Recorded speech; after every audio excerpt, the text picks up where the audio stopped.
días. Ánimo, ánimo.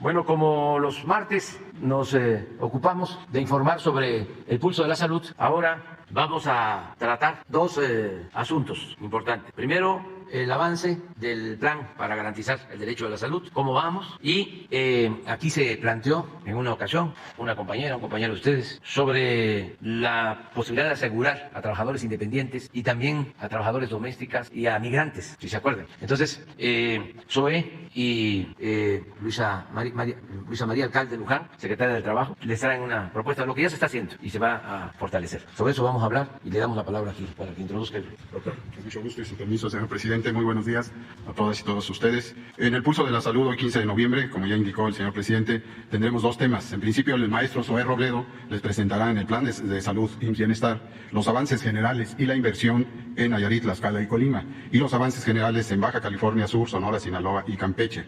Pero también nos mostrará las estrategias de reclutamiento de personal en atención médica y de la compra consolidada del equipamiento en 10 estados. En el segundo tema, Zoé Robledo, acompañado de la secretaria del Trabajo, Luisa María Alcalde, les comunicarán lo mencionado sobre el programa de formalización laboral para personas trabajadoras del hogar y para trabajadores independientes, así como para migrantes. Se repite para hacerlo un poco más rápido. Muchas gracias por su permiso, señor presidente. Vamos a presentar los avances de los estados en donde estamos llevando a cabo el plan de salud para el bienestar. En el primer caso tenemos a Nayarit. En Nayarit contamos con 1,079 especialistas y médicos generales, con lo que alcanzamos una cobertura ya del 97% y de personal de enfermería una cobertura en todos los turnos del 98%. Hemos pasado del 78% que se reportaba en abril a un 99.7% de abasto de medicamentos. Esto es recetas surtidas completas, y de la inversión que se está haciendo en este estado de 936 millones de pesos, 250 millones en infraestructura y 686 en equipamiento, llevamos un 92% de ejercicio de ese gasto. En el siguiente caso vemos a Tlaxcala, en donde ya se cuenta con un 91% de cobertura de médicos generales y especialistas. En Tlaxcala hay 1,154 médicos generales y especialistas trabajando ahora ya en IMSS Bienestar, en los 10 hospitales y las 189 unidades de primer nivel, y un 92% de la cobertura del personal de enfermería. En este estado también hemos mejorado el abasto de medicamentos. La semana pasada llegamos al 96% de surtimiento de recetas, y son 458 millones de pesos que se están invirtiendo en Tlaxcala, que corresponden a 296 millones de pesos de equipo y 162 millones de pesos de rehabilitación de la infraestructura. Un avance del gasto del 81%.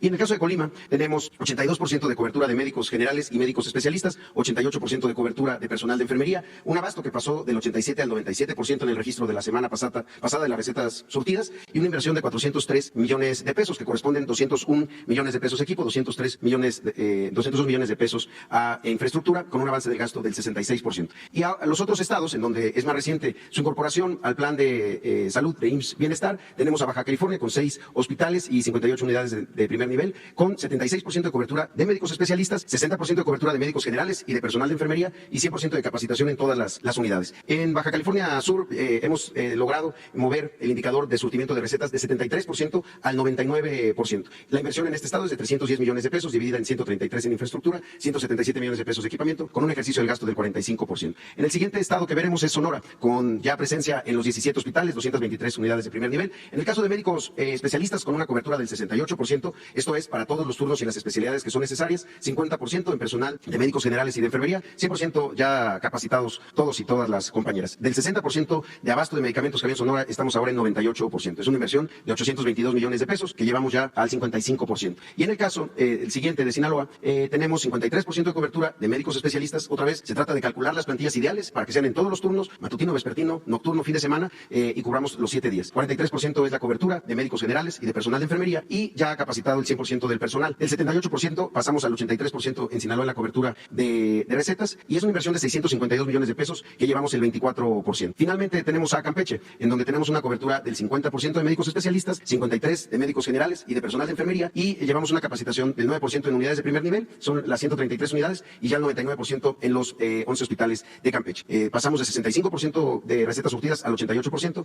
es una inversión de 638 millones de pesos, de las que llevamos un avance del 24%. Ahora, en la siguiente, como ustedes pueden ver, sobre todo en los últimos estados, uno de los retos más grandes es el de la cobertura de personal, y son varias las estrategias que hemos llevado a cabo. Una es de basificación. Vamos a cerrar el año basificando a 3,657 trabajadores que estaban como eventuales, algunos de ellos durante muchos años. Ya llevamos 2,136 bases otorgadas, nos faltan 1,521 que se van a resolver en el mes de noviembre. También una cosa muy importante, aquí presentamos esta convocatoria nacional para médicos generales y para personal de enfermería.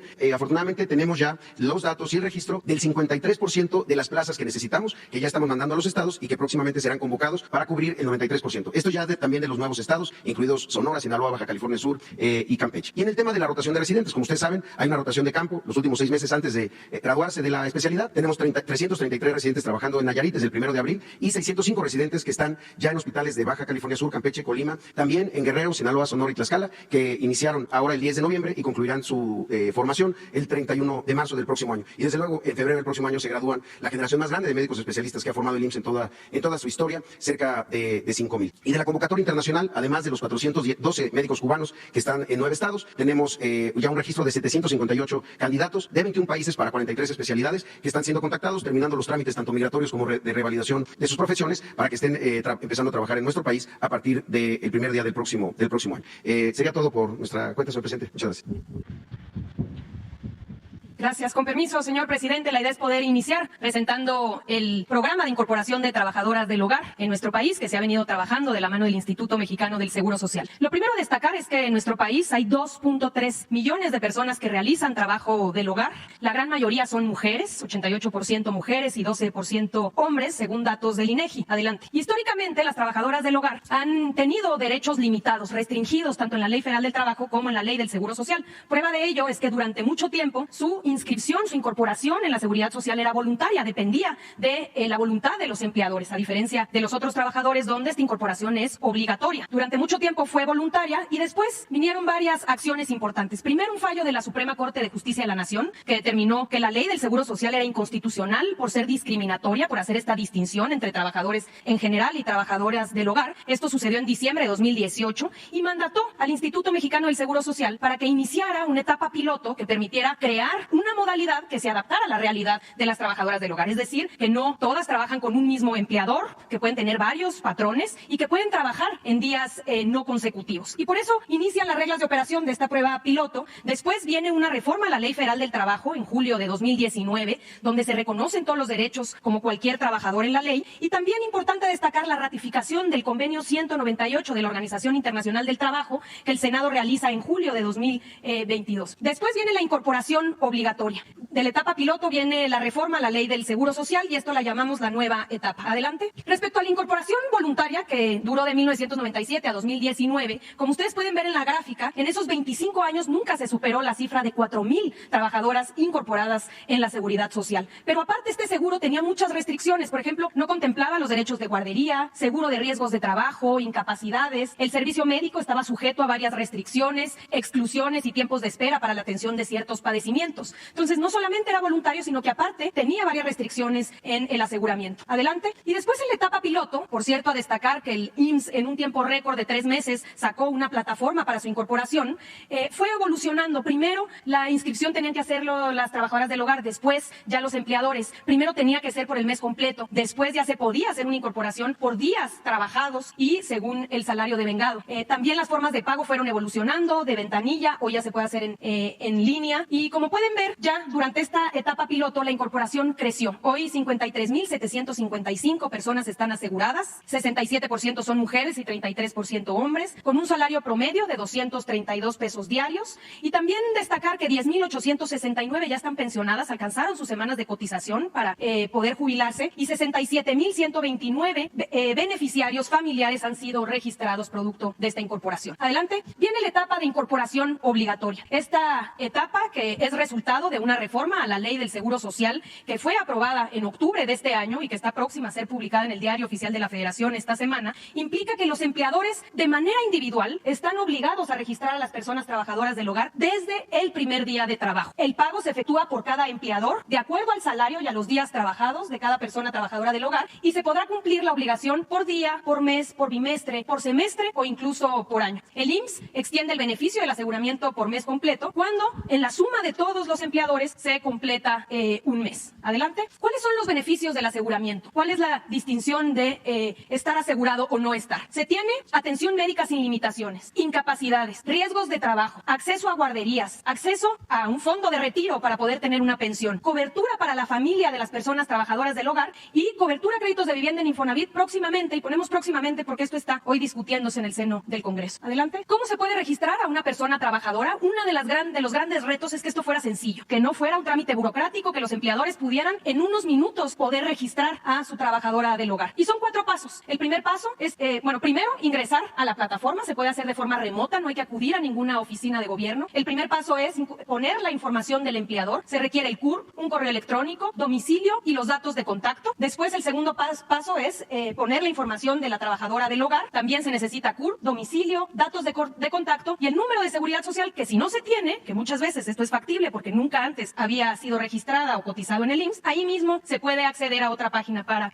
conseguirlo. Adelante. En el paso 3 se ingresa los días trabajados y el salario. Sabemos que puede haber el caso donde la trabajadora del hogar trabaje de tiempo completo, por lo cual se registra el tiempo completo, se va a establecer cuál es el salario diario. Aquí pusimos 3 ejemplos. En este salario diario es el salario mínimo profesional para trabajadoras del hogar, 181 pesos al día, y ahí mismo te va a calcular la cuota a pagar. Si yo establezco que la trabajadora del hogar, en mi caso, viene tiempo completo y el salario es de 181 pesos diarios, me arroja que la cuota a cubrir es de 1,314. En el segundo ejemplo pusimos 4 días a la semana, trabajadora asiste entonces 17 días al mes, con un salario diario de 300 pesos, se hace el cálculo y me arroja que la cuota a cubrir es de 1,265 pesos y que estos son los días en los que la trabajadora tendrá cobertura. Adelante. Finalmente, en el tercer ejemplo, la trabajadora va martes y jueves, asiste 2 días a la semana, 8 días al mes, con un salario de 350 pesos diarios, me calcula la cuota a cubrir y me arroja que debo pagar 645 pesos mensuales y que estos son los días en los que la trabajadora tendrá cobertura. Finalmente, en el cuarto paso, el sistema, haciendo este cálculo a pagar, te arroja una línea de captura para que tú puedas realizar el pago dentro de los primeros 20 días del mes y lo puedes hacer ya sea en la ventanilla bancaria o a través de la banca en línea. El aseguramiento inicia el primer día del siguiente mes y en los siguientes periodos ya no tengo que volver a hacer el registro, sino que automáticamente me van a estar mandando mes a mes mi línea de captura. Adelante. Finalmente, aquí nada más dejar para dudas, esto al ser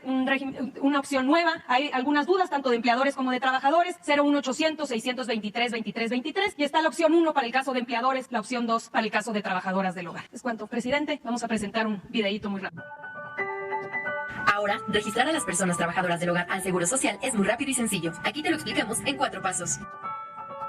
Entra a ins.gov.mx y da clic en Personas Trabajadoras del Hogar y luego en Ingresa al trámite. Paso 1. Inicia el trámite. Llena los campos con tu CURP y correo electrónico y da clic en Continuar. Paso 2. Datos personales. Verifica que tu información sea correcta y termina de llenar los campos de contacto y domicilio y da clic en Continuar.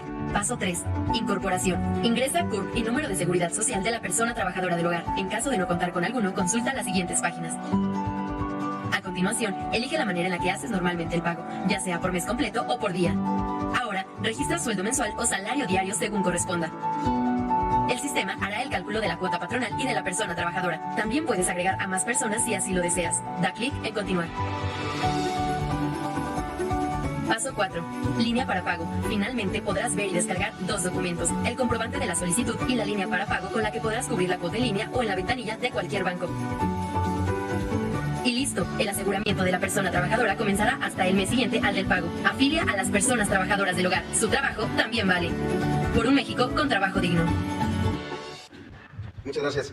Vamos a presentar la parte que tiene que ver con trabajadores independientes o trabajadores por su cuenta. De la misma manera que las trabajadoras del hogar son personas que tienen derechos pero no habían tenido acceso a la seguridad social. La diferencia en este caso es que la cobertura, el pago es voluntario, es por parte de los propios trabajadores y trabajadoras. Sin embargo, aún está pendiente una reforma de ley. Sin embargo, lo estamos haciendo ya con un programa piloto desde agosto del 2020 del Consejo Técnico del Seguro Social. Si nos pueden pasar la siguiente. Según los datos del INEGI, hay 13 millones de personas trabajadoras independientes en México. ¿A qué nos referimos por independientes? Que trabajan por su cuenta, que no tienen una relación obrero-patronal tradicional.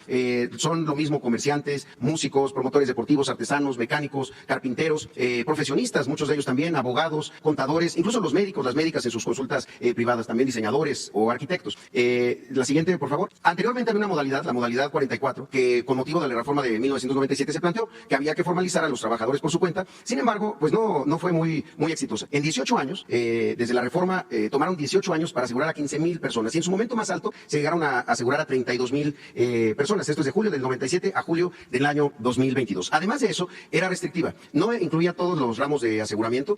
Tenía un asunto de precondiciones de salud que evitaban o ponían barreras al acceso y solo se podía cotizar a salario mínimo. ¿Cuál es la diferencia con este nuevo proyecto piloto que lanzamos? La siguiente, por favor.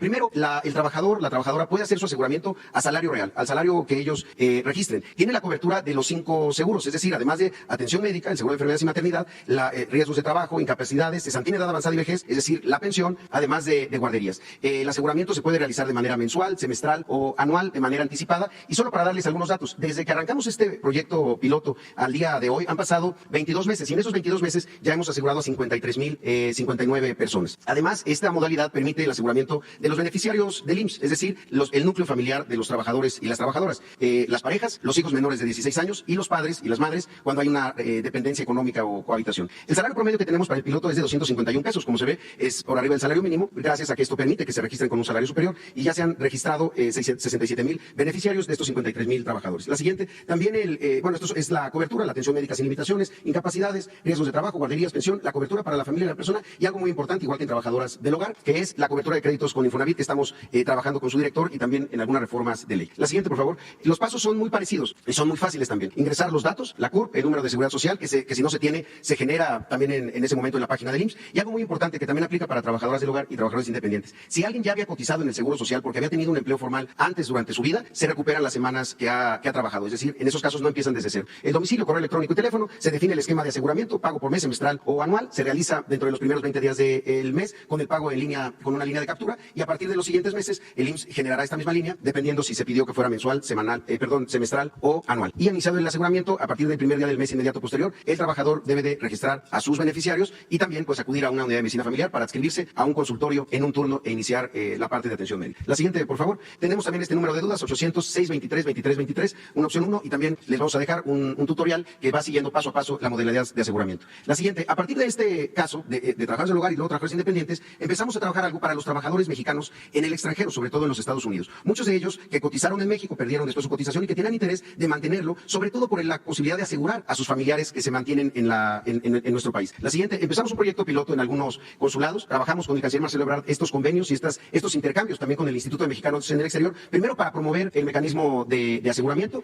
y ahora hablamos justo ayer con el canciller para que a su regreso firmemos un convenio y las ventanillas de los 52 consulados de México en Estados Unidos puedan ser los espacios para realizar los aseguramientos. Como ustedes saben, en esas ventanillas se llevan a cabo muchos trámites, la generación de pasaportes, cartillas consulares, el INE, ahora también poder ahí hacer el aseguramiento de los mexicanos en el exterior. Entonces, si la siguiente ya tenemos algunos datos, iniciamos recientemente en un par de consulados, llevamos 981 personas aseguradas y algo muy interesante, el monto de aseguramiento, es decir, el salario que se está registrando por parte de nuestros paisanos en el exterior es 76% mayor al salario promedio registrado en el país por trabajadores independientes. Y estamos seguros que lo están haciendo también en este siempre heroico afán solidario de seguir protegiendo a sus familias cuando se quedan acá, tanto en la cobertura de atención médica y también próximamente con la posibilidad de tener un crédito de Infonavit. Les vamos a compartir esa información más adelante con un tutorial paso a paso para ambos casos. Muchas gracias, presidente. Bueno, pues esa es una información muy importante. Quedamos 2 mujeres, ustedes 2, vamos 4. Sí, ustedes 2 pueden ser, 2 más, 2 mujeres 6, y atrás ustedes 2, sí alcanza. Ya se dieron cuenta, ¿no? Buenos días, señor presidente. Buenos días a todas y a todos. De Iglesia de Tabasco hoy, Campeche hoy, Quintana Roo y Diario Basta y Grupo Cantón. Señor presidente, hace un año, el 1 de diciembre, aquí el doctor Jorge Alcocer no me dejará mentir, la pandemia tenía una tendencia decreciente. Ya había acabado este contagio masivo que se dio previo a la vacunación. En ese entonces, presidente, y en ese tenor, diversos diarios, incluido Diario Basta, publicó que usted reunió 250,000 personas en el Zócalo capitalino. Presidente, preguntarle si este 1 de diciembre ya con más bien dicho con la eliminación, se podría decir, con una tendencia muy a la baja de la pandemia de COVID-19, ¿consideraría usted que se reunirían más mexicanos y mexicanas en la Plaza de la Constitución? Y aunado a este tema, preguntarle, a 4 años de su gobierno, ¿cuál es el balance que usted tiene, positivo, negativo? En alguna ocasión nos platicó en la reunión de gabinete, en la reunión de salud que se dan en el área de presidencia, que una de las reuniones más difíciles del gabinete de salud fueron los avances día a día de la pandemia de COVID-19. Entonces, preguntarle cuál es el balance de su gobierno a 4 años, presidente. Muchas gracias. Bueno, el día 1 están invitados todos, va a informarse sobre lo realizado en 4 años. Es una reunión amplia, informativa, a las 5 de la tarde, para que no nos agarre la noche. Y vamos a puntualizar todo lo realizado, que considero es bastante, y sobre todo en beneficio de la gente más pobre, de los más necesitados. Los olvidados, los humillados, son ahora los que tienen atención prioritaria, preferente. Y si me dices sobre los logros, yo creo que ese es el más importante, el que se esté atendiendo a los marginados, como nunca. Y eso voy a demostrar el día 1. Se atiende a todos, se escucha a todos, se respeta a todos, pero se le da preferencia a los pobres. Y eso me llena de satisfacción. Pero además de que es una convicción y que eso debiera ser el propósito fundamental de cualquier gobierno, atender de manera preferente a los pobres, que eso es humanismo. Además de eso, que desde luego es lo esencial, los pobres son muy agradecidos y leales, y en un proceso de transformación solo se puede avanzar con el apoyo del pueblo. Como decía Juárez, con el pueblo todo, sin el pueblo nada. Esta es de las grandes enseñanzas. Ayer hablaba yo de eso. Una gran enseñanza es que la oligarquía, aunque suene a paradoja, es subversiva. El porfiriato condujo a la revolución. La opresión, el autoritarismo, produce ingobernabilidad. Esa es una enseñanza. Alguien dijo de que las bayonetas servían para muchas cosas, menos para sentarse en ellas. O sea, no se puede gobernar oprimiendo al pueblo, saqueando lo que es del pueblo. O como decía Lincoln, al pueblo se le puede engañar una vez, 2 veces, no se le puede engañar toda la vida. Una dictadura, una oligarquía conservadora, domina transitoriamente. Esa es una lección. Y la otra gran lección es que una democracia solo tiene éxito si atiende al pueblo y cuenta, en consecuencia, con el respaldo del pueblo. Está en la historia. Lo más cercano a esto último es lo que pasó durante el gobierno del presidente Madero. Un hombre bueno, bien intencionado, que se adelantó a su tiempo. Quería la democracia para México, después de 34 años de dictadura porfirista, pero además con esclavitud, sin politización suficiente en el pueblo.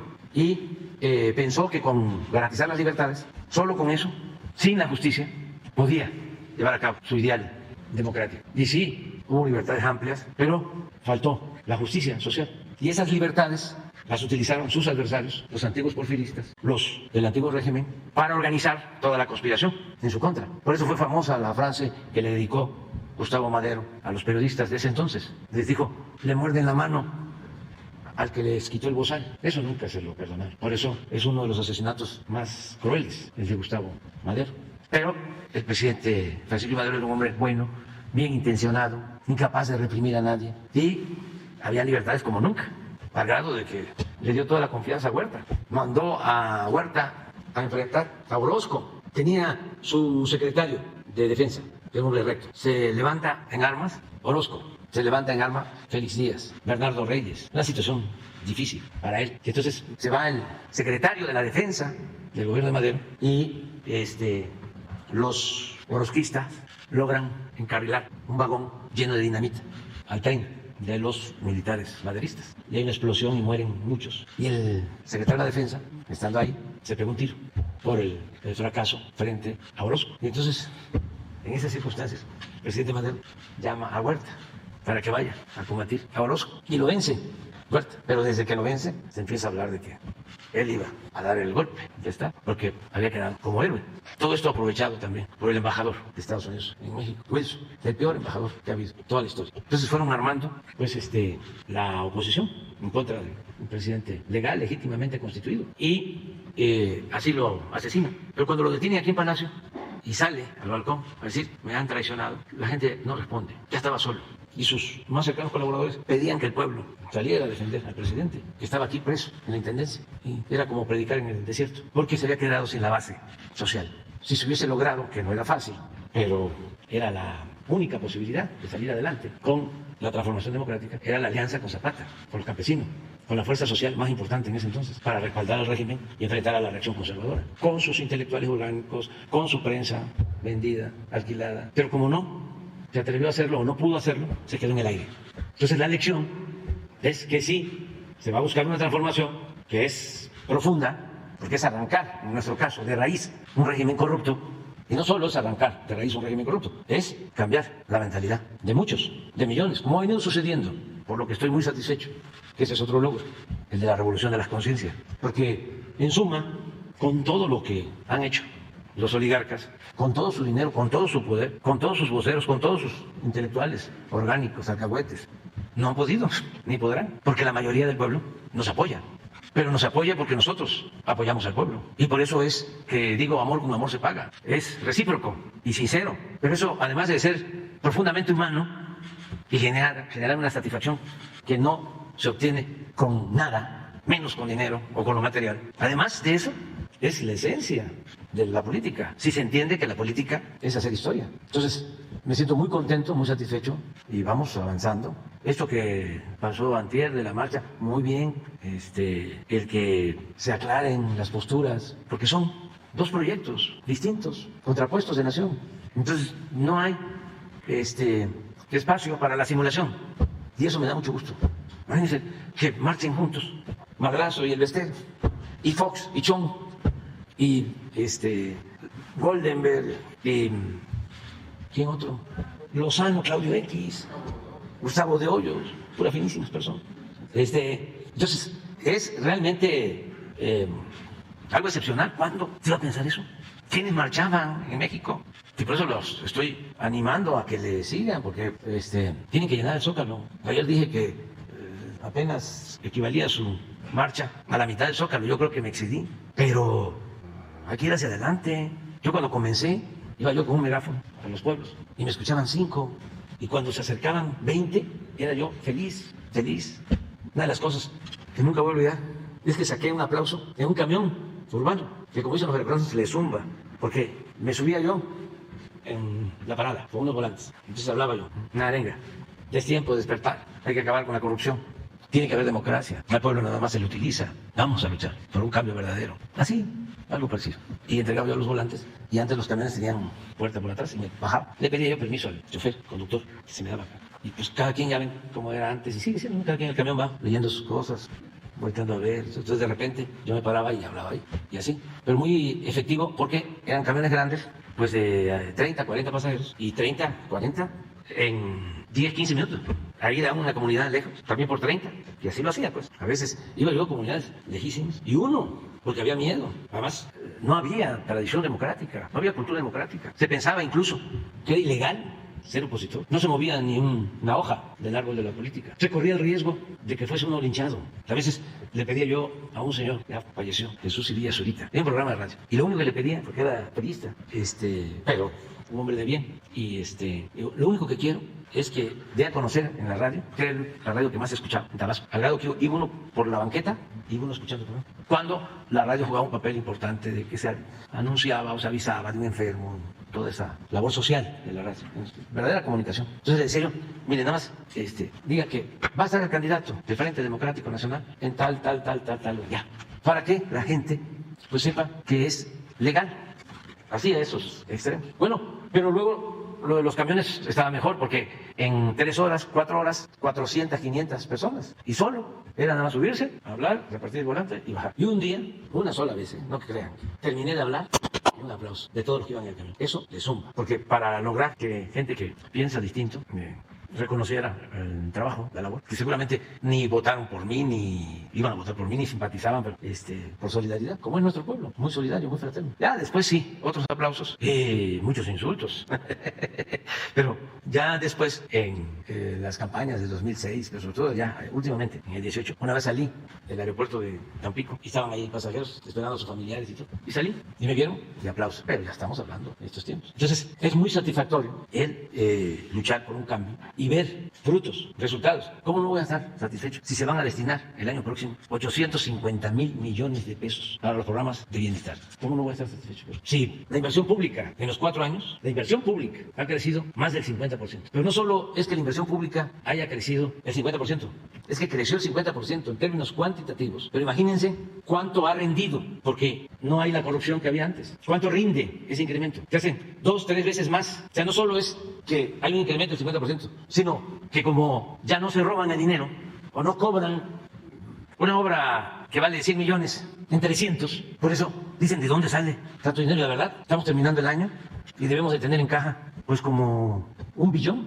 Claro, vienen los pagos de aguinaldo, de sueldos y todo, pero no hemos dejado de entregar, por ejemplo, las participaciones federales a estados y a municipios. ¿Y cuánto han incrementado las participaciones federales a estados y municipios? Pues también, como el 40, 50%. Y puntual, se les ha entregado el dinero a todos los gobiernos estatales y municipales. Y con incrementos. Claro, si les muestro, a ver, la recaudación de ayer, o cómo andamos hasta allá en la recaudación. Y no hemos aumentado impuestos y no aumenta la gasolina. Y tenemos recaudación, porque la verdad, y por eso entiendo el enojo que tienen, no pagaban impuestos los machuchones, los chipocludos. Entonces están molestos por solo hablar de este asunto, ¿no? Y en general lo que hemos hablado, a ver si lo tienes. Y vamos a tener ya en empleos más de 1 millón este año de los excedentes de empleo después de la pandemia, ¿no? Y lo que va de este año es crear más de 1 millón. ¿Solo? Solo en 2022 es crear de enero a octubre más de 1 millón. A ver, sí lo que. Sí, porque Comentábamos que la creación del empleo formal, que en octubre del 2021 había recuperado los 20.7 millones de empleos que se perdieron durante la pandemia, solo en lo que va de 2022, de enero del 22 al 13 de noviembre de este mismo año, ya se han creado más de 1 millón de empleos en el país. Pon lo de la recaudación. Este es de 14 de noviembre. Miren, términos reales, 4%. Si a esto se le agregan 8.5 de inflación, estamos hablando de 12, 13% nominal. El año pasado, en este periodo, llevábamos 3.625.000 recaudados. Y en este periodo, 4.068.000. Casi 400.000 millones más. Aquí, IVA, y este que es IEPS, tiene que ver con el subsidio de la gasolina. Hasta ahora es un subsidio de 300.000 millones al precio de las gasolinas. Pero si no hubiésemos tomado la decisión de entregar este subsidio, tendríamos una inflación del 14 o 15%. Y eso afecta a la economía popular. Pero miren el impuesto sobre la renta, que este es el que menos se pagaba. 14% en términos reales. Entonces, por eso, contestando tu pregunta, vamos bien. Pero yo quiero que nos acompañen a la plaza, porque voy a decir otras cosas. ¿Habrá Zócalo lleno el 1 de diciembre, presidente? Yo creo que sí, pero invito, porque no es nada más esto, Porque si no, eso ya lo sé. No. Voy a decir cosas que no saben. ¿Alguna qué? Ah, sí, no, tiene que haber notas, si no. Gracias, presidente. Y ahora, aprovechando un poco esto de las bombas políticas, tengo entendido, presidente, que sigue pendiente el nombramiento para embajador del exgobernador de Quintana Roo, Carlos Joaquín. Preguntarle cómo va ese proceso. Y también, presidente, el último gobernador que queda en dejar el cargo es el de Oaxaca, Alejandro Murat.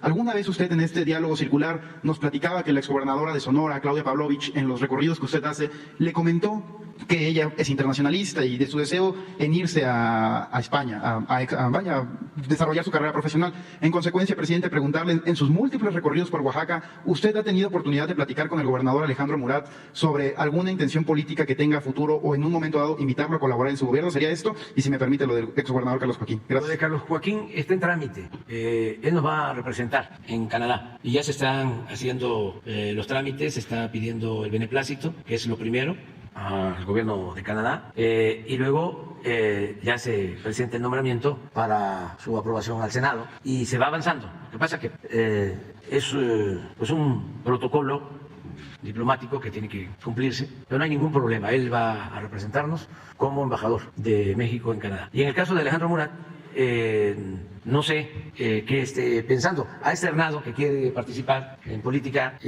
electoral para 2024. Sí, yo lo que puedo decir es que con nosotros ha actuado con mucho respeto, que hemos trabajado juntos por Oaxaca, por el pueblo de Oaxaca, que hemos sumado esfuerzos, voluntades y que le tengo respeto y afecto. Pero pues él pertenece a otro partido. Sin embargo, como somos gobernantes, pues ahí ya no cuenta lo partidista, porque el partido, como su nombre lo indica, es una parte. El gobierno tiene que representar a todos. Entonces, con él hemos tenido muy buena relación. Y con otros gobernadores también, de otros partidos distintos al partido que me trajo aquí, junto con muchos ciudadanos, porque es el partido más grande, el del pueblo, el de los ciudadanos. Yo creo que eso todos lo sabemos. Un partido puede tener grande, 15, 20 millones de militantes, pero la presidencia de México se gana con más de 30 millones. Y se va a ganar hacia adelante. Entonces, un partido grande, que ustedes imaginan, ya cada quien puede decir cuál es el más grande, pues no tiene 30 millones de militantes. Tiene una buena cantidad, pero hay muchísima gente, también millones, que no tienen afiliación partidista. Gracias, presidente. Ya por último, tengo entendido que en enero se va a llevar por fin el juicio de Genaro García Luna en Estados Unidos. Derivado de esto, pues se van a deslindar múltiples investigaciones, presidente. Si en un supuesto sin conceder que se llegase en el juicio a vincular al expresidente Felipe Calderón y se le llamase a comparecer en Estados Unidos, ¿cuál sería su opinión al respecto sobre esta nueva arista en el juicio que se llevaría a cabo, presidente? Gracias. Pues no sabemos y no debemos de adelantar vísperas. Vamos a esperar a que se lleve a cabo el juicio. Si acaso el cuestionamiento que podría hacerse es que ya lleva mucho tiempo, porque siempre se habla, ¿no?, de que la justicia tiene que ser expedita. ¿Cómo es, abogado? Ajá, aquí está el abogado. Pronta y expedita. Y ya lleva como 3 años, ¿no? O 2. ¿Mande? Sí, ya lleva tiempo. Y posponen. Eso es lo único. Porque nada más vemos, ¿no?, la lentitud aquí en México, en el Poder Judicial, en la Fiscalía y en jueces del Poder Judicial, pero en todos lados. Y ese juicio ya lleva mucho tiempo. Pero hay que esperar a que son sus procedimientos. Hay veces que resuelven pronto. Y hay otras veces que tardan este tiempo. En este caso están tardando bastante, pienso yo, porque se ha informado que ya van a iniciar el juicio y luego que se pospone y que va a ser para ahora no sabía yo que era para enero. Dijeron que para enero, ¿sí? Si es que no se pospone, pero bueno, hay que esperar, básicamente es esperar. Como ayer en Sonora, Nuevo León, Jalisco, de la gripe aviar. No sé si tienen información. No, debe ser algo que tenga que ver con Senacica o algo por el estilo, ¿no? Ah, sí. Sí, no tenemos más información, pero hoy les informamos. Ah, sí. Muy bien, pero quedamos. Buenos días, gracias presidente. Arturo Cerda de Financiero Bloomberg. Señor, ayer los partidos de oposición, Movimiento Ciudadano, PRD, el PAN en la Cámara de Diputados, lo urgen para que se discuta ya la reforma electoral. El PRI dice que no va a apoyar ninguna legislación que resulte regresiva o que lesione al Instituto Nacional Electoral. Y en ese mismo sentido, Ricardo Monreal, que es el coordinador de la bancada de Morena en el Senado, también dijo que ahí, cuando sea su turno, van a revisar esto con calma, con serenidad, con responsabilidad y atendiendo a todos los sectores de la sociedad, esto después de la marcha del pasado domingo. ¿De qué manera su partido va a trabajar este asunto? ¿Va usted a responder a esto de que se desahogue ya el tema? ¿Qué tanto le importa a usted? Pues es un asunto ya del Congreso y yo pienso que deben de tratarlo y resolverlo, porque yo sostengo que es algo que le conviene al país. Tiene que haber democracia, aunque no lo quieran los mapaches, pero es necesario que haya una auténtica democracia en México, que se aleje de una vez y para siempre cualquier posibilidad de fraude electoral, porque eso es lo que está en el fondo. Eso y el que hayan perdido sus privilegios, el que ya no puedan robar, porque son muy corruptos y son muy clasistas y son muy racistas. Entonces eso los trae molestos y quieren regresar por sus fueros. Y son capaces, porque ya lo han hecho, de imponerse mediante el fraude. Entonces sí debe de resolverse lo de la iniciativa de reforma a la Constitución para que haya democracia. Y si la rechazan, porque también debe saberse, ahora estoy más convencido de que no es en vano repetir y repetir, aunque parezca uno disco rayado. Siempre he dicho que el escritor no debe repetirse, pero el dirigente sí. Después de escuchar a algunos de los que fueron a la marcha, a una señora, yo no sé de veras si fue real, pero ¿por qué viene a marchar? Porque me quieren quitar el INE, pero no te van a quitar el INE, sí. Me van a quitar mi credencial. Permíteme, es que es interesantísimo esto. Entonces, informar es básico, porque manipulan mucho. Y los principales responsables, desde luego, los oligarcas, ¿no? Que son los patrones, los dueños. Pero el conducto, las correas de transmisión, son los medios de información. Es increíble el nivel de manipulación y el efecto que tiene. Afortunadamente no en todos, pues, pero todavía. Entonces, es importante que la gente sepa, que todos sepan, que se trata de una reforma constitucional y que para que se apruebe una reforma constitucional no solo se requiere la mayoría simple, es decir, si hay 500 diputados con 251, se aprueba. No, son 2/3 partes, no es mayoría. Estamos hablando que si son 500, para que se apruebe una reforma constitucional se necesitan 330 votos. Entonces, no es fácil, porque Morena tiene mayoría simple, junto con sus aliados, tienen el 50+1, pero no alcanza para las 2/3 partes, 334. Acaba de votar Morena y sus aliados el presupuesto. Ahí solo se necesita mayoría simple para la aprobación del presupuesto, porque es una ley, no es una reforma constitucional. Eso es interesante que se conozca. Cuando se trata de una reforma constitucional son 333, ya no le alcanza al agrupamiento progresista que apoya la transformación. Entonces lo que quieren los opositores, que ya están juntos, PRI, PAN, bueno, como han estado siempre, pues lo que quieren es que ya se vote porque saben que posiblemente no se llegue a los 333 votos. En la Cámara de Diputados, en la Cámara de Senadores es lo mismo, no es mayoría simple, también son 2/3 partes.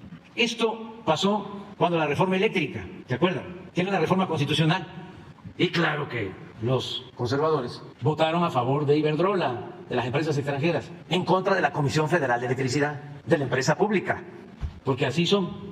Entonces, que ya de una vez se resuelva lo de la reforma constitucional y como es tan importante que haya democracia, pues es probable que yo envíe una reforma a la ley que no requiere de 2/3 partes. ¿Un plan B? Imagínense cuántas notas van a ver el día primero. Es que es posible que sin violar la Constitución se pueda proponer en una ley o en una reforma a la ley electoral de que se elijan a los consejeros y magistrados del Tribunal Electoral, del INE y del Tribunal Electoral, que sea posible que no haya plurinominales, que en vez de 500 sean 300, ver si existe, de acuerdo a lo que establece la Constitución, la posibilidad de hacer una reforma. Lo ideal sería la reforma constitucional, pero como son intereses pues de los oligarcas que no quieren la democracia, ya lo hemos dicho, la democracia es el gobierno del pueblo, la oligarquía es el gobierno de las minorías. Entonces todo aquello que se pueda hacer sin violar la Constitución, pero no dejar de luchar, porque dejar de luchar es como empezar a morir. Uno debe de luchar por sus ideales. Dada la postura del senador Monreal, un cierto distanciamiento que parece haber entre ustedes, esta advertencia de la manera en la que él plantea que el Senado tendría que abordar esto, ¿cuenta usted con, todavía usted cuenta con el apoyo de toda la bancada en el Senado de la República para sacar incluso una reforma legal? Siempre hemos tenido el apoyo. ¿Qué le cuenta el secretario de Gobernación de la reunión que tuvieron ayer? ¿Usted le mandó algún mensaje al senador Monreal? No, yo no mando mensaje, ni tengo palomas mensajeras. Adán es mi amigo y además es secretario de Gobernación y él sabe hacer su trabajo y lo hace muy bien, pero aquí cada quien asume su responsabilidad y tiene que actuarse a partir de principios, de ideales y nunca olvidar jamás de que el pueblo es el soberano, es el que manda, porque vamos a suponer, aceptando sin conceder, de que dicen los del PRI, los del PAN, no va la reforma constitucional, porque queremos que se sigan destinando 20,000 millones de pesos y que siga ganando un consejero hasta 300,000 pesos y que si se va a casar se le dé una compensación. Y queremos que viajen por todo el mundo y por eso deben de tener 20,000 millones. Además, para poder contratar como asesores a articulistas o a intelectuales orgánicos. Queremos eso y queremos también que no sean 300 diputados sino 500 y queremos que solo 300 sean electos por nosotros, por los ciudadanos, y que 200 los elijan nuestros líderes de los partidos, porque nos gusta de que nuestros líderes nombren a sus achichincles, a sus familiares, a sus amigos. Y queremos también que no solo se tenga un instituto electoral, sino 32 hechos a imagen y semejanza del central, para que en vez de 20,000 se gasten 30,000 millones. Además queremos de que en vez de nombrarlos nosotros, a los consejeros, a los magistrados del tribunal, los nombren nuestros dirigentes, se pongan de acuerdo y se repartan, como ha sido siempre. 3 para uno, 3 para otro para un partido pequeño, y que sean obedientes. Y los queremos alineados como empleados de los potentados, no que sean servidores nuestros, no que representen al pueblo, sino que representen a Claudia X González, a Albester Gordillo, a Chong, a Fox, a Callarón, a Krause, a Aguilar Camín, a Madrazo, etcétera, etcétera, etcétera. Queremos que no. Y que además no le tengan, ¿cómo se llama la palabra que se usa mucho ahora? De esas nuevas, que están de moda en el hablar físico, como se decía antes en Tepetitán, en mi pueblo. Habla físico. Que no tenga empatía con el de Macuspana. Es decir, que no tenga simpatía, porque empatía es simpatía, pero ya empatía está más rebuscado, ¿no? Es más físico. Entonces, vamos a suponer que eso la gente lo quisiera. Bueno, pues sí, pero resulta que la gente no quiere eso. Está demostrado en las encuestas. No, la gente quiere participar para elegir a los consejeros. Y la gente no quiere que haya 500 diputados, sino 300. Y la gente quiere que no haya plurinominales. Y la gente no quiere que se gasten 20 o 30,000 millones de pesos en elecciones. Y la gente no quiere que los consejeros ganen más que el presidente de la República. ¿Qué van a hacer entonces? Desobedecer el mandato del pueblo. Entonces nosotros tenemos que gobernar obedeciendo al pueblo. Y como yo sé, porque constantemente estoy recogiendo los sentimientos del pueblo, y además tengo encuestas de lo que quiere la gente, ni modo que ya se reunieron en la Loma, en una mansión, se pusieron de acuerdo, ya dieron la instrucción a los legisladores y ya no pasó la reforma. Y a brindar con champán. ¡Ganamos! No. Vamos a seguir luchando. Entonces, acerca de lo que me preguntas sobre la actitud de los legisladores, sean del partido que sean, pues ellos tienen que informar al pueblo, porque ya no es el tiempo de antes, que la gente ni sabía por qué se votaba. Es más, ni los diputados sabían por qué votaban. Nada más leían las iniciativas. ¿Cuántos de los que fueron a la marcha? Yo dije 60,000 y me fui, pero hasta arriba. Ya está, parezco simpatizante de FIFI. Pero vamos, los que hayan participado, ¿cuántos han leído la iniciativa de reforma constitucional? A ver, ¿qué porcentaje? No, pero no hablemos, hablemos de los importantes, de los más famosos. ¿Cuántos han leído? No han leído la iniciativa. Ya les dije que una vez fui a las Lomas, por allá, o pasé por allá, y me llamó la atención que en las casas el INE no se toca. ¿Qué es esto? Sí. Pero pusieron sus carteles y no han leído. No, eso también es importante. No quieren leer nada. Y además, aunque lo estén leyendo, de que no desaparece el INE, aunque lo estén leyendo, dicen, no. Esta es una jugarreta. No sé, ya está. Ya veo más sensato, ¿cómo se llama el señor? De Frena. Gilberto Lozano, sí.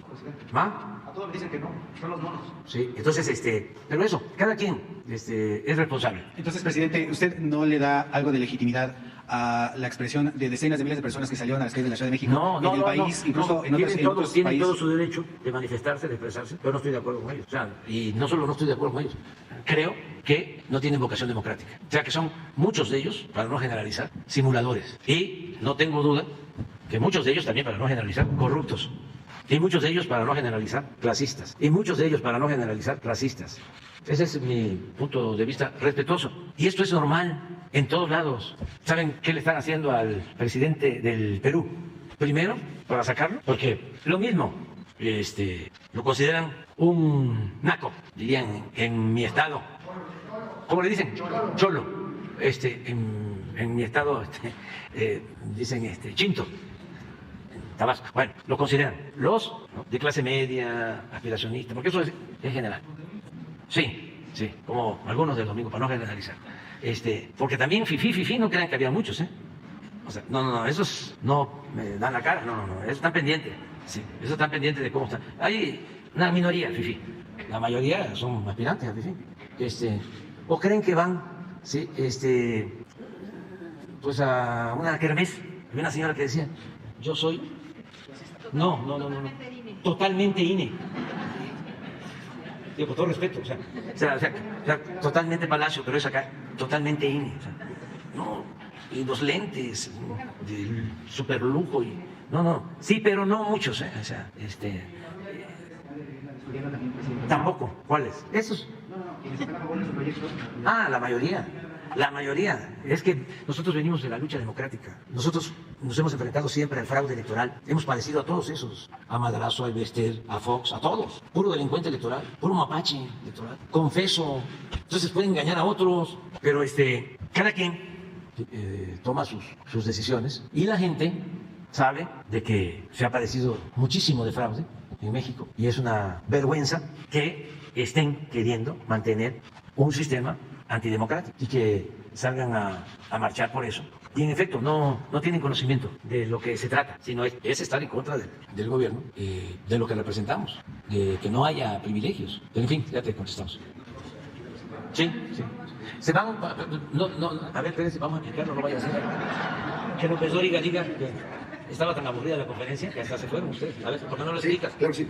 Muchas gracias, presidente. En efecto, hoy se celebra la 113 Asamblea General Ordinaria del Instituto Mexicano del Seguro Social, aquí en Palacio Nacional. El secretario Jorge Alcocer y la secretaria Luisa María Alcalde, además de consejeros del Consejo Técnico del IMSS, son asambleístas y inician en un primer momento la asamblea aquí enfrente en el Palacio, en el Museo de la Secretaría de Hacienda, para la primera etapa de la asamblea y después el cierre de la asamblea en el patio central, presidiéndola el señor presidente Andrés Manuel López Obrador. Por eso por eso nos vamos a ir a arrancar esa etapa de la asamblea y ojalá nos van a acompañar y darle seguimiento. Va a haber información importante también. Gracias, presidente. Seguimos.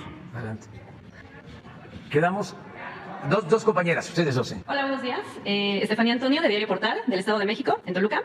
Traigo dos preguntas. La primera, en el Estado de México, específicamente en Toluca, estamos viviendo el caso de una aprehensión arbitraria del activista político y periodista Irving García Suárez, quien el pasado 8 de octubre fue detenido por policías municipales de la capital del estado, quienes supuestamente cumplían una orden de aprehensión. Sin embargo, no la mostraron en el momento y fue hasta 8 días después que Irving, ya en prisión preventiva, se enteró que lo incriminaron por un supuesto secuestro express. Irving ha dedicado su vida al activismo y al apoyo de personas vulnerables, no solo en el Estado de México, sino a lo largo del país. es licenciado en Derecho y comunicólogo. Es director de un medio de comunicación de noticias locales e incluso, señor presidente, ha conversado con usted en San Pedro de los Baños. Y bueno, así como usted, él comparte el principio transformador de que por el bien de todos, primero los pobres.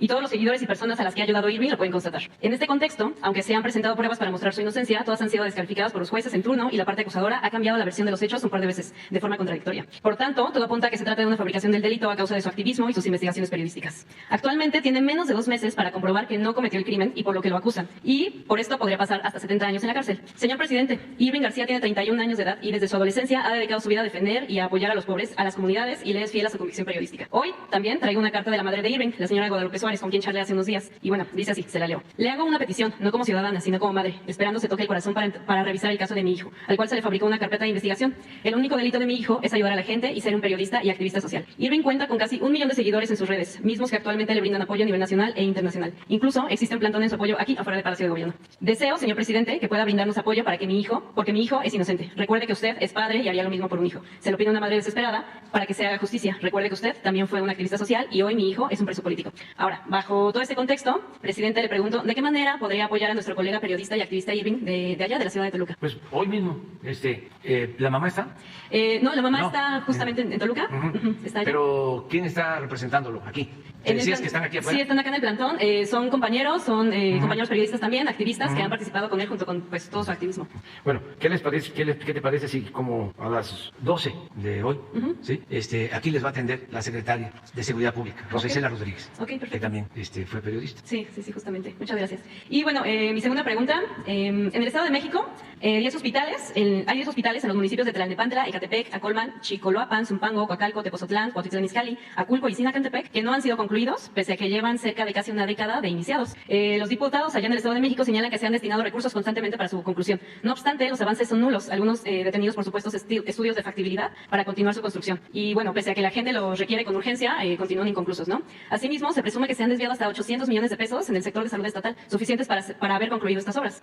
Bajo este contexto, como algunos se incorporarían al sistema de Instituto de Salud para el Bienestar INSABI, con la meta de garantizar la salud universal, la pregunta es, ¿cuál es el reporte que tiene el gobierno federal sobre el avance de estos hospitales que, como lo mencionaba, llevan casi una década pues sin ser concluidos, ¿no? Y bueno, si todos estos hospitales podrían incorporarse al INSABI y cuándo se haría este proceso en caso de que así fuera. Sí, lo que se está buscando es que pasen estos hospitales que están en proceso de construcción o que quedaron inconclusos, se terminan y pasan al IMSS Bienestar, es lo que se está haciendo. Entonces, le voy a pedir aquí a Ruy López, que es el director general del Centro Nacional de Programas Preventivos y Control de Enfermedades de la Secretaría de Salud, para que, terminando, platique contigo y que tú le des la información a Ferrer, a Juan y a Zoe, ¿qué te parece? Sí, por favor, muchas gracias, presidente. Las dos. Bueno, gracias, presidente. Shaila Rosagel, corresponsal del Grupo Gil y Paseo de Sonora, la crónica Mexicali, frontera de Tijuana. Presidente, sobre lo de la gripe aviar, ahorita comentaba que no tiene más información. Si nos pudieran dar más información, ha estado saliendo información de Senacica. Ayer informaron que ya va a empezar la vacunación. Han encontrado infecciones en 5 granjas, 3 de ellas son en Sonora. Ya van 852,000 aves afectadas. La semana pasada eran cerca de 300,000. Entonces, ver si nos pueden dar un informe de cómo está la situación de la gripe aviar en el país y, sobre todo, qué afectación tiene en la producción nacional, en las exportaciones, si es que haya alguna afectación. También preguntarle, presidente, sobre el Plan Sonora de Energía Sostenible, se presentó ya en Egipto. Entonces, preguntarle qué se puede esperar del desarrollo y tiempos para concretar los proyectos de este plan, cómo va a participar Estados Unidos en el plan. Bueno, lo de la gripe aviar, informamos hoy sobre eso. ¿Sí? Es exportación e importación, o sea, porque si tenemos un problema también podemos importar. No lo considero grave, pero de todas maneras vamos a... Solo se ha estado informando a través de comunicados la Senacica. Sí, entonces no ha habido así como entrevistas o información. Sí. ¿Mande? ¿Hay alza de precios? Sí, hay que verlo porque estamos tomando decisiones que tienen que ver con la apertura. Sí. Además se van a quitar aranceles, para que podamos conseguir alimentos más baratos para la gente. Entonces, todo esto está de por medio, pero informamos. Gracias, presidente. Y sobre esto del Plan Sonora que ya se presentó en Egipto. Ayer nos reunimos aquí, estuvo el gobernador, estuvieron el secretario de Hacienda, la secretaria de Energía, el director de la Comisión Federal de Electricidad, la directora de CONACYT. O sea, sobre el Plan Sonora estamos trabajando de manera conjunta. Ya se presentó también, como tú lo mencionas, en Egipto. Va a depender de lo que resuelvan del gobierno de Estados Unidos. Hicimos una propuesta para impulsar el Plan Sonora, vamos a decir, con inversión suficiente y para un desarrollo normal, gradual. Y hay otro plan que es darle más intensidad, más inversión, pero eso va a depender de la participación del gobierno de Estados Unidos. Son dos cosas. Es seguro para Sonora que se termina, que ya está en proceso, la planta solar de Peñasco, con línea de transmisión. Eso ya está. Es seguro todo el plan de logística, la carretera Chihuahua-Guaymas, la rehabilitación del puerto de Guaymas, el manejo para carga y pasaje del aeropuerto de Obregón por parte de la Secretaría de Marina, integrado al puerto de Guaymas, la entrega también en concesión para su manejo y en su momento su rehabilitación del aeropuerto de Guaymas, la rehabilitación de aduanas terrestres en San Luis Río Colorado, en Sonoita, en toda la frontera, pues. Son 5 aduanas que se van a rehabilitar. Entre ellas está Nogales, pero ahí no solo es la rehabilitación de las aduanas, sino es un libramiento para que el ferrocarril no pase ya por la ciudad, que no parta la ciudad. Es un libramiento. Y se está trabajando con el gobierno local de Estados Unidos para mover las garitas, las aduanas. Lo mismo en Agua Prieta, toda la frontera va a tener un trato especial. Eso ya está. Lo tercero, esto es lo que ya está en proceso, pues ya tenemos dinero destinado a esto, tanto para Peñasco, la planta solar, la transmisión, como para toda esta obra de infraestructura, de logística, que incluye carreteras, puertos, aduanas y aeropuertos. Ya tenemos también el presupuesto. Y lo tercero es el litio, que ya también se decidió.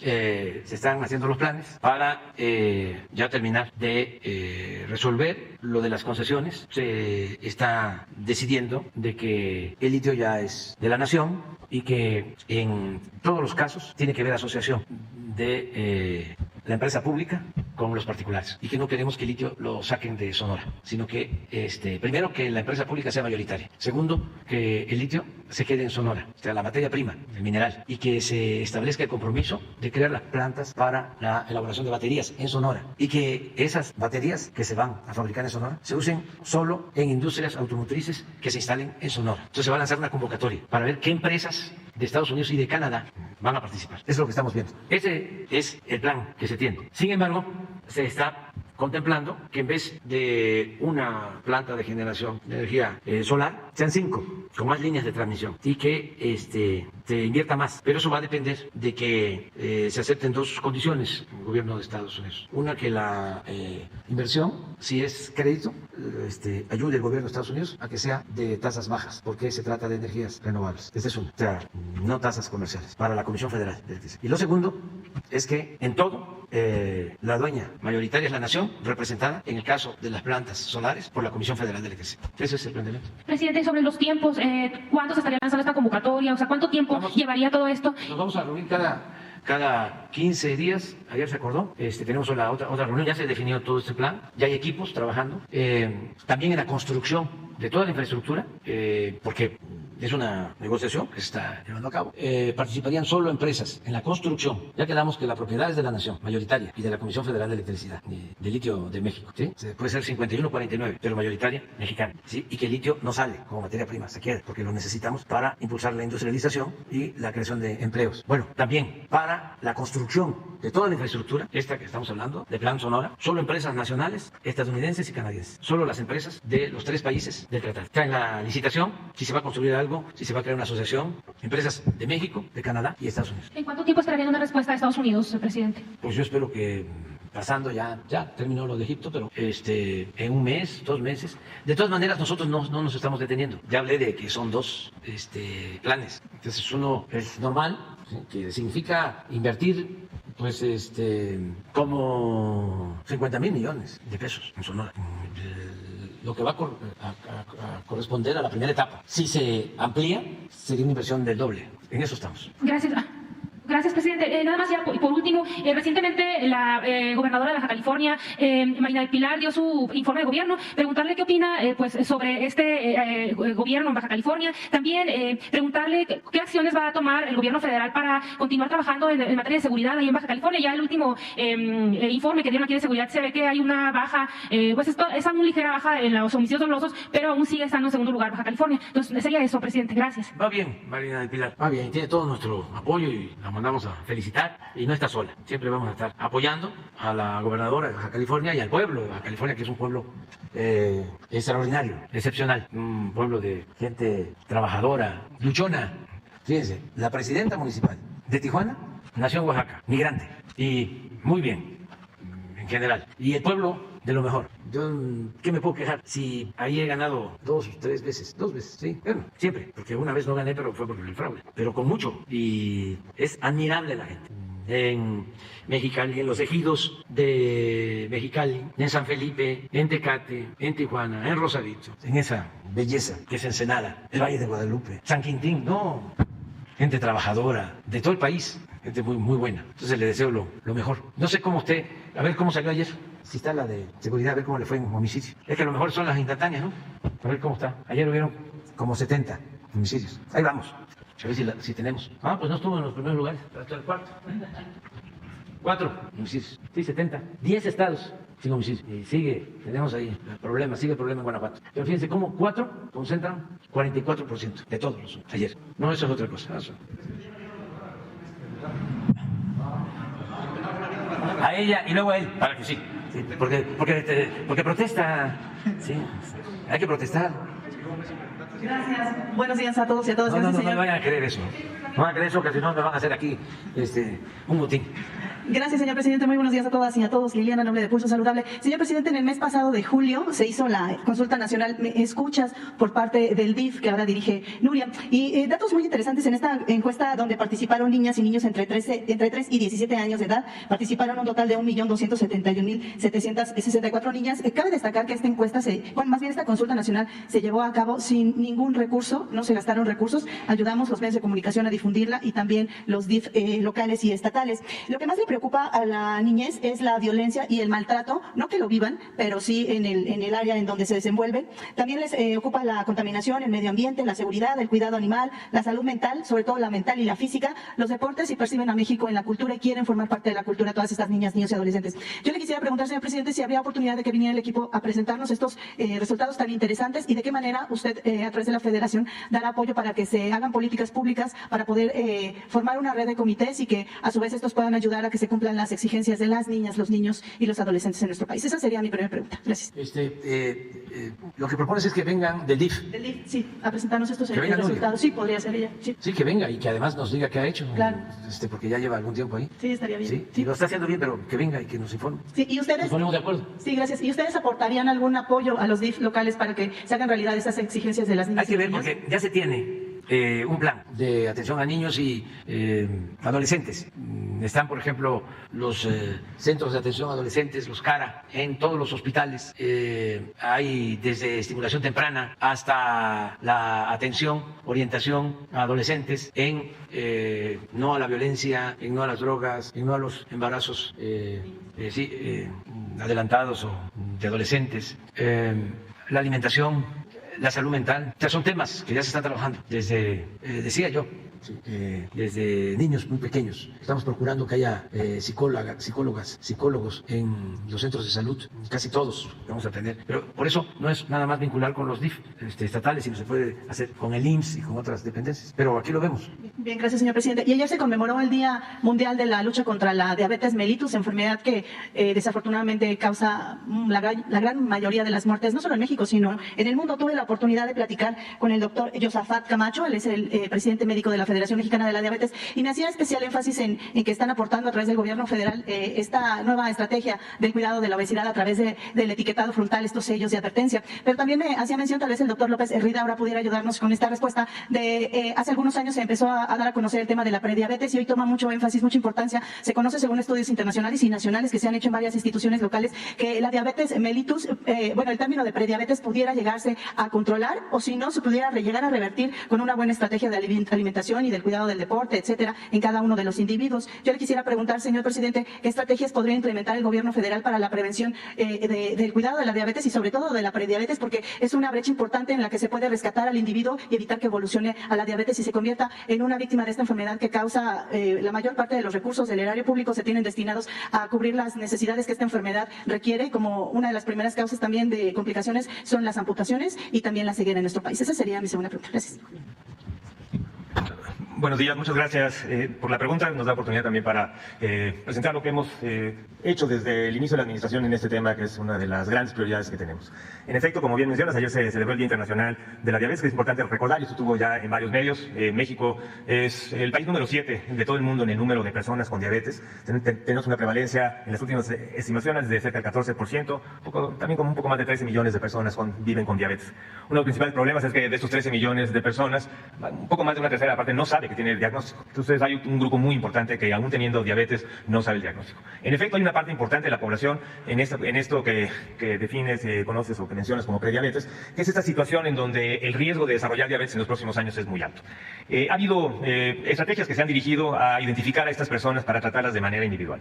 Y es posible que en México existan otros 13 millones de personas con prediabetes. El problema es que si pensamos que las políticas públicas tienen que ir a buscar a los individuos, saber quién tiene prediabetes para decirle qué es lo que tiene que hacer, es una política pública que no va a avanzar de manera adecuada. Entonces, por eso en este gobierno, para el cambio principal, para la prevención y el control de obesidad, uno de los enfoques principales ha sido el modificar el sistema agroalimentario en su conjunto y especialmente el ambiente alimentario en el que se mueven las personas, reconociendo que los hábitos, las dietas que siguen los individuos son determinadas por los contextos en los que viven, qué tan cercanos están a alimentos saludables, qué tan muy cercanos están a alimentos no saludables, dónde está el acceso, qué tan fácil es el acceso a los alimentos ultraprocesados. Y por eso fue que la política pública empezó de manera contundente identificando estos sellos de advertencia como un primer paso muy importante para poder regular también otros espacios. Justo recientemente se aprobó también en ambas cámaras un cambio en la ley de educación para hacer mucho más vinculante los lineamientos escolares, porque aunque llevamos tiempo diciendo que fuera comida chatarra de las escuelas, ahora también con los sellos nos facilita mucho más que estos lineamientos escolares sean mucho más contundentes, sean vinculantes, se vigilen y se identifique a la responsabilidad que existe en las escuelas para evitar que nuestra niñez esté rodeada de alimentos o de productos, difícil llamarle alimentos, que no tienen ningún valor nutrimental, sin embargo tienen contenidos en exceso de alimentos críticos que causan muchas enfermedades, incrementan el riesgo de obesidad y a la larga el riesgo de diabetes y de complicaciones. Entonces este es uno de los aspectos fundamentales, pero no es el único. Creo que también tenemos que ir cada vez más teniendo capacidades de regular los ambientes y los entornos. Nosotros también desde el grupo de acción intersectorial, donde estamos trabajando no solamente desde salud, sino también con la Secretaría de Agricultura, con Semarnat, para también influir en los pequeños y medianos productores que tengan una producción mucho más ecológica, una transición agroecológica, pero también eso que haga que los productos sanos estén más cercanos a las personas y que así tengan un mayor acceso. Y así creo que hay muchos otros elementos que se van a estar y que se han estado implementando en esta gran estrategia de modificar el sistema agroalimentario y así promover o que las personas tengan mayor facilidad para tener estilos de vida saludable, tanto en dieta como en actividad física. Pero ese no es el único. El componente muy importante de transformación también va dirigido a modificar el modelo de atención, y eso, como ya lo hemos comentado y se comenta en todos los martes, en este nuevo modelo de atención, en este proceso de transformación donde el Bienestar está tomando gran parte de todo el primer nivel en las entidades que voluntariamente se están adhiriendo. También tenemos una transformación del modelo de atención dirigido a identificar tempranamente a las personas con diabetes y tratarlas de manera efectiva. Hay que recordar que la diabetes no solo es diabetes, también hay que tratar de manera integral el riesgo cardiovascular, hipertensión, problemas de lípidos, y es así como lo estamos viendo y como se ha estado anunciando para lograr un mucho mayor impacto de lo que se ha logrado en años previos. ¿Perdón? ¿Afecta la parte del etiquetado? Sí, afecta mucho. Sí sorprende que haya llegado hasta la Suprema Corte un amparo hacia el etiquetado, ya no es uno, sino son 4. Estamos conscientes de esto, es un amparo en donde están reclamando una serie de derechos de los empresarios, cosa que es totalmente inaudito. Nosotros consideramos que esto se tiene que defender, confiamos en que también, creo que la evidencia técnica para defender estos amparos es muy clara, no solamente en el riesgo a la salud, sino también en el el nulo impacto que se ha aclarado sobre el posible riesgo que pudiese haber a la base trabajadora o a aspectos económicos como se ha querido argumentar. Entonces, sí afecta, pero esperemos que en la Suprema sea una discusión clara, abierta, se ha tenido toda evidencia y además también hemos recibido afortunadamente cartas de apoyo de grupos tanto nacionales como internacionales de gran peso, incluyendo también una carta por parte de la representación y de la dirección de OPS y OMS, donde está totalmente, por un lado, aplaudiendo el avance que hemos tenido México con la ley de etiquetados y por lo tanto, con esta sorpresa de que vaya a pasar algo en la Suprema Corte, pero estaremos atentos. El presidente se hace un llamado justamente a la Suprema Corte. Le pediría usted también al presidente, con respecto a las investiduras, que hiciera un llamado a que privilegien el beneficio que da el etiquetado, contrario a la empresa que se partió, la que está haciendo llamado. Digo, esto hay que reconocer que cuando se implementó cuando se hizo el cambio en la norma 051, fue también una serie de discusiones también con los diferentes grupos, incluyendo los grupos de empresarios y con las diferentes cámaras. Quiero decir que en ese momento el apoyo por parte del presidente fue total. El grupo técnico que estuvimos trabajando tanto en el desarrollo como en las mesas de trabajo dentro del cambio, tanto de la Secretaría de Economía como de COFEPRIS, fue muy importante el conocer que el apoyo desde Presidencia era total al grupo técnico y que el avance iba a ser con la evidencia técnica que era muy clara y con el derecho a la salud. Entonces, estoy consciente que también desde Presidencia esto se apoyará y se seguirá apoyando para impedir que estos amparos tengan el futuro que no queremos que tengan. Gracias. Y finalmente, señor presidente, la semana pasada Jesús nos hizo favor de presentarnos parte de lo que es la campaña contra las adicciones vía spots nuevos. Hoy se conmemora justamente el Día Internacional contra el Uso Nocivo del Alcohol. Yo quisiera conocer si estos spots van a estar transmitiéndose a través de los medios de comunicación, entendería, en redes sociales durante todo el resto del año, si tienen alguna vigencia los actuales. Y también me gustaría conocer si dentro de esta campaña están involucrando el uso nocivo, las acciones, sobre todo con el exceso del consumo del alcohol entre las jóvenes y los jóvenes, y también conocer si esta campaña estaría contemplando algunos spots que estén relacionados con las adicciones y la salud mental. Eso sería todo. Gracias. Sí, básicamente son adicciones, son drogas químicas, artificiales, fentanilo, todo lo que se considera más dañino. Sobre eso estamos enfocándonos. Tenemos dos campañas. Es esta, de las drogas, informar a los jóvenes del daño que ocasiona, y otra precisamente sobre la buena alimentación y el no consumir productos chatarra. Son las dos que tenemos. Sí. Entonces, todo el tiempo lo queremos dedicar a estas dos. Todo el tiempo. Porque cada secretaría, pues como trata un asunto en particular, quisiera que los tiempos en radio y televisión, en la prensa escrita, ya sea la publicidad que se adquiere o los tiempos que por derecho nos corresponden, se dediquen a determinados temas. Y la prioridad del gobierno son estas dos campañas. O sea, no a las drogas y no a la comida chatarra. Para no dispersar, porque podemos tener 20 temas o 50, pero con muy poco impacto. Yo constantemente le estoy preguntando a Jesús, ¿cómo vamos con las campañas? ¿Qué tanto está penetrando? Porque nos importa muchísimo en los dos casos. Lo que estás tratando de la alimentación, claro que cuentan con nuestro apoyo, los médicos, los especialistas de salud. Son muchos intereses. Lo vimos con los vapeadores. Fíjense, en ningún lugar del mundo, para que vean que México es ahora más libre, más independiente, más soberano. Se habían atrevido a hacer un análisis de las sustancias de un vapeador. No. Y el vapeador hace un tremendo daño. Y la única advertencia es que tenía 4 sustancias posiblemente riesgosas. Y la COFEPRIS en México, que es otra completamente a la que había, que predominaba la corrupción, pero que era así como el reino de la corrupción, como todo el gobierno también. Esta nueva COFEPRIS encontró, creo que 50 sustancias y algunas dañinas en exceso.